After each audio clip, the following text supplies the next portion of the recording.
236 years before Lehman Brothers collapsed, a corporation walked into the British Parliament and said it was too important to fail. It had just caused a famine that killed somewhere between 1 and 10 million people. Parliament gave it a loan. The corporation used the money to build the largest drug operation on Earth. At its peak, the British East India Company administered 200 million people from a single London office with 159 clerks. Its private army stood at 260,000 soldiers, every one of them swearing allegiance not to a king, not to parliament, but to a corporate board. That army was twice the size of Britain's actual military. A company incorporated to sell pepper ended up with more armed men than the nation that created it. So the question isn't whether it happened, it's how. This isn't a story about imperialism. That's the surface. Underneath is a case study in what a corporation does when no one can stop it. The mechanisms are documented. The ledgers exist. We're going to follow the money. The first trail leads to a cramped London counting house on the last night of 1600. December 31st, 1600. Queen Elizabeth I signs a royal charter. The ambition is spices, nutmeg, pepper, cloves, things Europeans were paying fortunes for.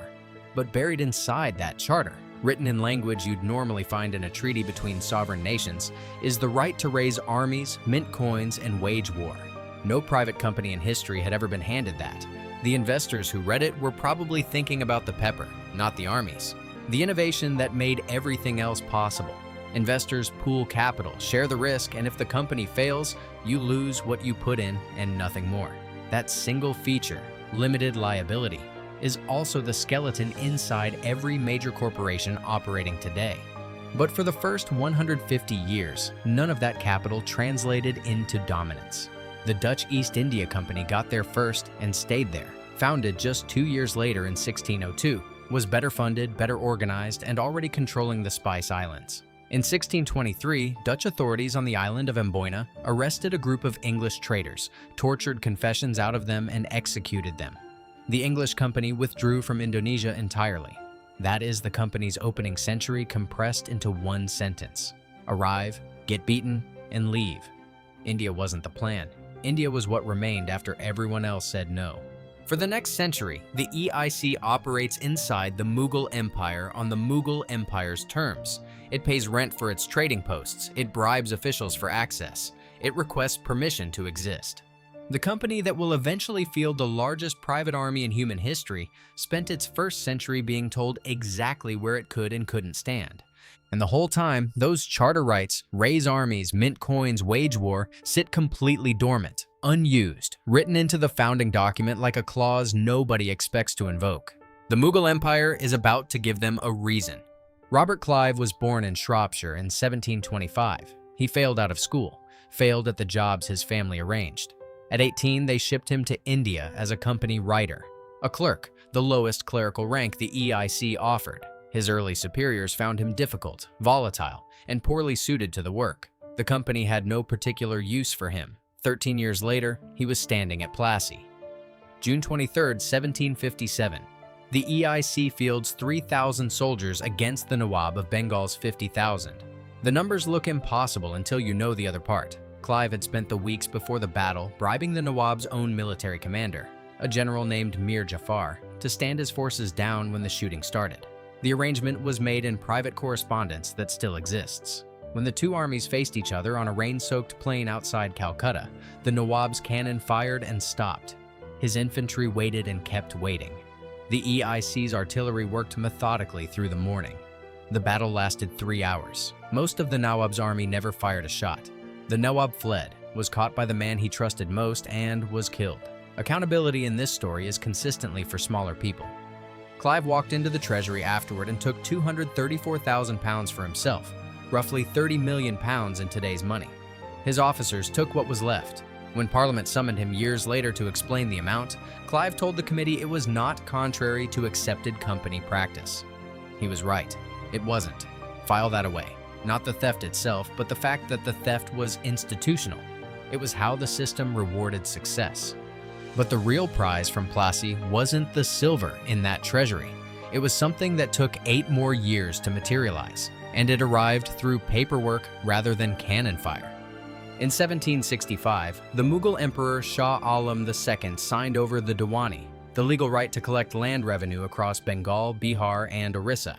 The emperor signed because the EIC had demonstrated at Plassey exactly what it did when refused, and he no longer had the army to test that again. With a single document, a trading company incorporated to sell spices became a sovereign tax authority over 30 million people. Those 30 million people had no vote, no court of appeal, no mechanism to reach London. They simply changed landlords. Now the mechanism is fully visible, and the design of it is worth sitting with for a moment because it is genuinely remarkable. Military force clears territory. Territory generates a tax base. The tax base finances more military force to clear more territory. The company has stopped spending its own capital entirely. It spends Bengal's money to expand Bengal's subjugation. Every subsequent conquest is self-financing. It is a closed loop, and there is something about a structure designed to outlast the people who build it, to run without conscience because it was never built with one. In late 1769, the monsoon failed across Bengal. Crops withered. The council at Fort William received written warnings about famine conditions before the year ended. Taxes were not reduced. The council purchased 120,000 mounds of rice to supply its own army. Company officials and their agents used the disruption to corner local grain markets. By 1770, rice cost 6 times what it had in 1768. The province ran out of money trying to buy food that kept getting more expensive. Then the dying started in earnest. The famine records show that between a third and a half of those who died were spinners and weavers. People who raised silk, not rice, who had no grain stored away when prices went vertical. They don't appear in the company's correspondence as people. They appear as a projected shortfall in the next revenue cycle. The mechanism registered their deaths as an accounting problem. Between 1 and 10 million people died. The range is that wide because nobody was counting with any precision. What every account agrees on is roughly a third of Bengal's population gone in under 2 years. When the tax receipts finally dropped far enough to threaten the balance sheet, the company noticed it had a problem. Not a human one, a financial one. In 1772, Parliament granted the bailout and attached conditions. The Regulating Act of 1773 installed a Governor-General in Calcutta. Pitt's India Act of 1784 created a Board of Control in London. Both read like genuine attempts to rein something in. Neither changed who was actually running the machine. The board didn't constrain the company. It gave the company a seat at the table where its own constraints were being designed. And it solved nothing because the company still had a trade problem that Bengal's taxes couldn't fix. By the 1780s, Britain had what you could fairly call a national dependency on Chinese tea. The problem was structural. China had no interest in British manufactured goods. The only thing Chinese merchants would accept for tea was silver. So silver left Britain, crossed to Canton, and didn't come back. Year after year, flowing in one direction. Every pot of tea on every British table was draining the country's reserves. And there was no obvious substitute. The company found one. It's documented in its own ledgers, in entries that are almost admirably straightforward about what they describe.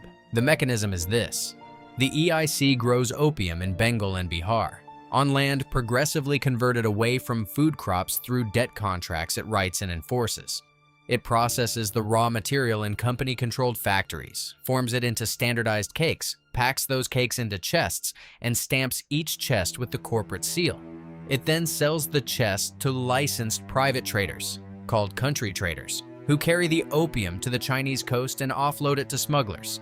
The silver paid by those smugglers flows back to the company. The company uses that silver to purchase tea. The tea ships to Britain. India produces, China consumes. Britain profits. Every node funds the next, and none of the nodes is technically the company committing the crime directly. Naturally, this made it very difficult to prosecute. In 1729, roughly 200 chests of opium entered China per year. By 1838, that number was 40,000 chests annually, each chest weighing around 140 pounds, a 200-fold increase in just over a century. By the 1830s, opium was the single most profitable line in the company's entire portfolio. An estimated 10 to 12 million Chinese were addicted by mid-century, more people than the entire population of Portugal. The cost to India is written into the cultivation contracts. Farmers in Bengal and Bihar were locked into poppy production through company-written debt arrangements. The EIC was the only legal buyer and set the purchase price unilaterally. Farmers couldn't sell elsewhere. They couldn't switch crops without the debt being called. Land that once produced food now produced opium. Amitav Ghosh in Smoke and Ashes traces how the Bihar-Benares corridor, where the company built its first large-scale opium infrastructure, still registers lower literacy rates and fewer schools than neighboring regions that escaped that particular economy. The company's priorities outlasted it by over a century. China's rulers understood exactly what was happening. They banned opium imports in 1729, again in 1799, again in 1814, again in 1831. 4 times in writing with explicit penalties attached. The company ignored everyone. In 1839, the Daoguang Emperor appointed Commissioner Lin Zexu specifically to end the trade. Lin seized and publicly destroyed 20,000 chests of British opium at Canton, roughly 1,400 tons. He also wrote a letter directly to Queen Victoria, appealing to her moral authority to stop what her subjects were doing to his country. The letter never reached her. Britain's response was warships. The First Opium War ended in 1842 with China ceding Hong Kong, opening 5 ports to British trade and paying reparations for the opium Lin had destroyed. A nation was made to pay for destroying drugs being smuggled into it. By the late colonial period, opium accounted for roughly 17% of British Indian government revenue, not a side operation, a structural pillar of the imperial budget. The company had conquered a subcontinent, engineered a famine, received the first corporate bailout in history, and started a war to protect a drug trade. Parliament kept attaching oversight conditions. None of them worked, until the company's own army turned against it. May 10, 1857, Meerut, Bengal. Sepoys of the Bengal Army refused to handle new rifle cartridges greased with animal fat, offensive to both Hindu and Muslim soldiers. 85 men are court-martialed. The next morning, their colleagues break them out of prison, kill their British officers, and march on Delhi. Within weeks, 45 of the 74 Bengal sepoy regiments have joined the uprising. The rebels reach the old Mughal capital and declare the last Mughal emperor their symbolic head. The company that built its empire on Indian soldiers is now fighting them in the streets of the city where that empire began. The numbers make the fiction visible immediately. The EIC has 45,000 British soldiers and 230,000 sepoys. Sepoys are 3/4 of the army. When 3/4 of your army stops obeying you, every claim about self-sufficiency collapses in the same afternoon. The British government ships in 40,000 crown troops to suppress it. The company that spent a century insisting it needed no supervision needed the crown's soldiers to survive its own employees. The Government of India Act, August 1858. The armies transfer to the crown, the territories transfer, the debts transfer, and are then serviced for decades using Indian tax revenue. The people the company conquered paid the cost of dissolving the company that conquered them. Here is what changes when you understand that final transaction. Parliament didn't discover the company in 1857. The Charter Acts of 1813, 1833, and 1853 had been dismantling it piece by piece for 4 decades, stripping the India monopoly, then the China monopoly, then commercial operations entirely. Each act removed a privilege and left the governing machine intact. They couldn't kill it cleanly because over 100 Parliament members were still collecting dividends, so they stripped it slowly while it kept administering a subcontinent. The 1772 bailout and the 1858 nationalization are the same transaction, 86 years apart. The first corporate bailout was 1772, not 2008. A corporation shaping the legislation meant to contain it isn't a modern lobbying innovation. It's the Charter Act model, and it's 250 years old. The term for it, regulatory capture, wouldn't exist for another 2 centuries. The EIC didn't need the term. It built the thing. In 1785, 159 people in one London office administered a continent. Not because they were exceptional, because the structure made it possible. The structure always does.